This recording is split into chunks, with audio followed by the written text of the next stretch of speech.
So আপনারা দেখতেছেন কিভাবে স্ক্যাল্পিং করলাম আমি। মূলত এখানে বেশি একটা প্রফিট করতেছি না, অল্প ডলারে মাত্র 1% প্রফিট করে আমি এখানে ছাড়তেছি।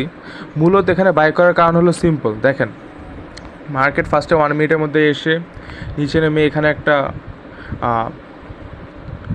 প্যাটার্নটা খেয়াল করেন।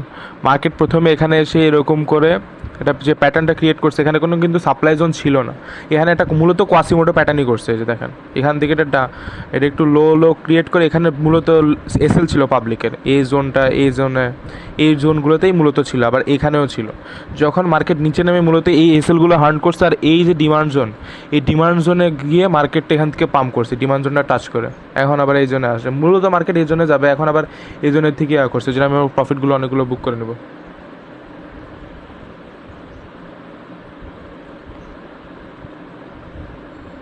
তো মূলত আহ,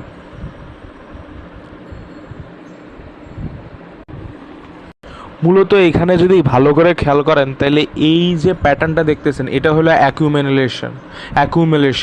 আর এইখানে যে এসএলটা হান্ট হলো এটারে বলতে পারি আমরা ম্যানুপুলেশন থেকে যে পাম্পটা হলো এটা হলো ডিস্ট্রিবিউশন। এটা 1 মিনিটের টাইম ফ্রেমে, ছোট টাইম ফ্রেমে আপনারা এক্সপ্লেন করতেছি, তবে হায়ার টাইম ফ্রেমে দেখবেন এটা হলো down trend, completely down trend. তারপর আমি বাই করে প্রফিট করলাম। কারণ দিস ইজ সিম্পল, সবসময় আপনাদের ট্রেন্ড ফলো করতে হবে না, বাট মার্কেটে ফান্ডামেন্টালি বুঝতে হবে যে মার্কেট এখন কোন ট্রেন্ডে যাইতে পারে। এটা বোঝার জন্য আপনার back test plus experience plus ভলিউমের আন্দাজও বোঝা লাগবে। আর এখানে দেখেন নিচে আমি স্টকাস্টিক ইন্ডিকেটার ইউজ করতেছি শুধুমাত্র হালকা পাতলা বোঝার জন্য, বাইং লেভেল আর সেলিং লেভেলটা হালকা পাতলা বোঝার জন্য, ডাইভারজেন্স দেখার জন্য। এখানে এটাতে মেইনলি ইউজ করতেছি না ইন্ডিকেটারটা, অসমান ডিসক্রিলেটারও ইউজ করতেছি শুধুমাত্র ডাইভারজেন্স আর লেভেলটা বোঝার জন্য, আর কিছুই না।